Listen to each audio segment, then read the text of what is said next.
look at things through the lens of biology, and in particular through neuroscience, but some other fields as well. We have to take a step back and now know what we know about testosterone and dopamine and all these things, and ask, what is pornography doing to the brain? Well, first of all, it's triggering the release of dopamine and in the short term testosterone of sex not engaging in human contact. Think about the young brain being significantly more plastic and willing to rewire than the adult brain. Absolutely, there's no question about it. It's hyperplastic, and that person is getting dopamine and testosterone increases by observing sex than not actually by engaging in human contact. That should come as no surprise that a lot of these people have trouble with romantic interactions when they do happen, right? Because their brain isn't conditioned to respond to those scenarios. Also, dopamine seeking is what triggers the increase in testosterone.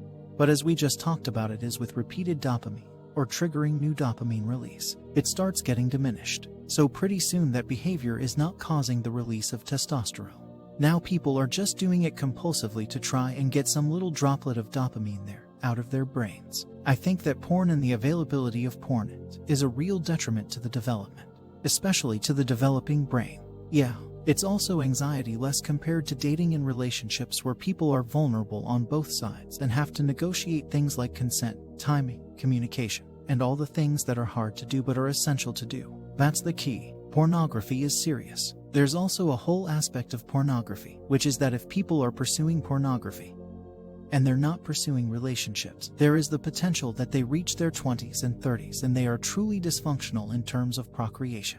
Every species has two major goals: protect the young and make more of themselves. And you think about what porn and masturbation these things are. I'm not calling them sinful. What I'm saying is they are potentially addicted. Especially with the availability of pornography, it would be different maybe using your imagination versus seeing unlimited 4K videos. There is a difference between video versus old school ways of having magazines and things like that. It's because it's like more fantasy. And maybe you're thinking it through about this thing differently than you just watching or even remembering past experiences. Yeah, so we can speculate there a bit. A picture is worth 1,000 words and a movie is worth 1,000,000,000 pictures. I think it's fair to say that whatever problems exist in society today almost certainly existed 100 years ago, but in a different form. Let's imagine this was 100 years ago. Spouses still cheated and people still died. You had physical challenges. There was a question of how. All that stuff is baked into us at a deep level. None of those circuits have changed.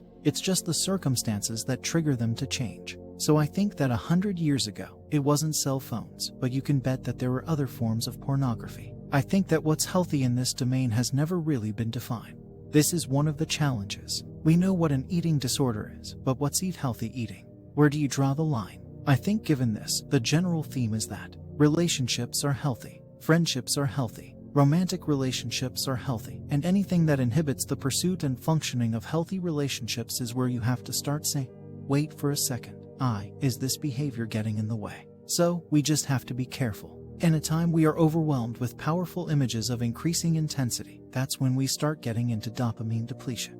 That's where you start getting into the hormone depletion that we're talking about here. So there's also true of violence. A lot of people, they're like excited about watching zombie apocalypse violence plus all of that sex, drugs and everything getting poured into the same. Is anyone out there feeling underwhelmed and kinda like life is no good, etc.? Chances are your dopamine system has been pushed too hard. I'll give you one quick anecdote from a friend. He's 21. He graduated high school. He went to community college for a little bit and decided not to do that anymore. Then he stopped working. He stopped exercising. He's fit. He's got good genetics. He's got this incredible physique and he doesn't do anything, doesn't work out. He's a failure to launch, as we call them. And they were analyzing.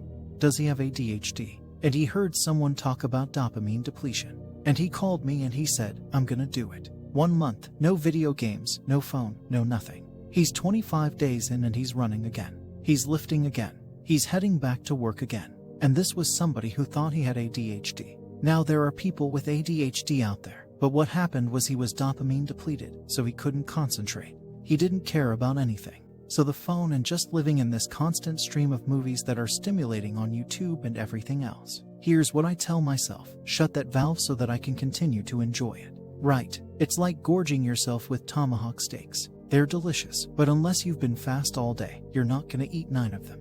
And I think that no one told us that we needed to do that. That's the challenge. So just like with training, you get out past 75 to 90 minutes. If you're natural, you're gonna start seeing a depletion in testosterone. Get out of the gym. Go eat, go recover, go relax.